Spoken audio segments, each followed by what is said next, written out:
হঠাৎ প্ল্যানে পাখির সাথে রাত 12টা পরে ঘুরে আসলাম 300 ফিট পূর্বাঞ্চলের নীলা মার্কেটের গোল্ডেন স্টার পার্ক থেকে। আর কি কি করলাম, কোন কোন রাইডে উঠলাম, সবকিছু নিয়ে থাকছে আজকের ভ্লগ। হ্যালো এভরিওয়ান, আশা করি সবাই অনেক ভালো আছেন। আলহামদুলিল্লাহ আমিও অনেক ভালো আছি। রিসেন্টলি কাজ নিয়ে এত ব্যস্ত হয়ে যাওয়ায় নিজের জন্য কোনো টাইমই বের করতে পারছিলাম না, আর মনটাও ভীষণ খারাপ ছিল।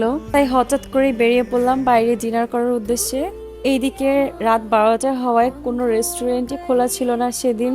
তাই আমরা রাস্তারই কাছের একটা রেস্তোরাঁ থেকে জাস্ট বিরিয়ানি খেয়ে নিলাম, অ্যাজ আমাদের প্রচন্ড ক্ষুধা ছিল আর আমাদের একটু ঘোরারও প্ল্যান ছিল।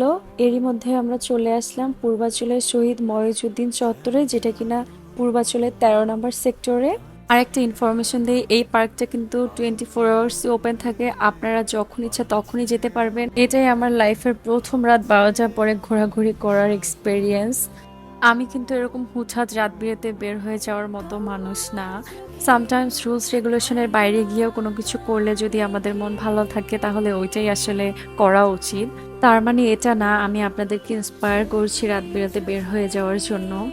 বাট সামটাইমস আমাদের যখন ভীষণ সাফোকেশন ফিল হয়, মনটা ভীষণ খারাপ থাকে, তখন যদি বাইরে ন্যাচারের কাছে যাওয়া যায় বা একটু ঘোরাফেরা করা যায়, দেখবেন আপনার মনটা অটোমেটিকলি ভালো হয়ে যাবে। আর যদি সুযোগ থাকে কেন করবেন না। যাই হোক, এখানে অনেকগুলো রাইড ছিল। আমার সব থেকে ভালো লেগেছে নাগরদোলায়, আমি অনেক বেশি এনজয় করেছি আর একটু স্ক্যার্ডও হয়ে গিয়েছিলাম। আমার একটু হাইট ফোবিয়া কাজ করে, উপরে ওঠার সময় খুবই ভয় লাগছিল, যেন চোখ দুটো বন্ধ করে রাখছিলাম। আর দোলনায়ও চড়ছিলাম, দোলনায় তো আমি 2বার উঠছিলাম, খুবই ভালো লাগছিল। আর এখানে প্রতি রাইডের টিকিটের প্রাইস ছিল 50 টাকা করে, যেটা কিনা রিজনেবলই লাগছিল আর খুব ভালোই এনজয় করা যায়। এরপরে আমরা এখানের একটা ফেমাস চা খেলাম, আর এই যে দেখুন আমার বিধ্বস্ত অবস্থা একদম।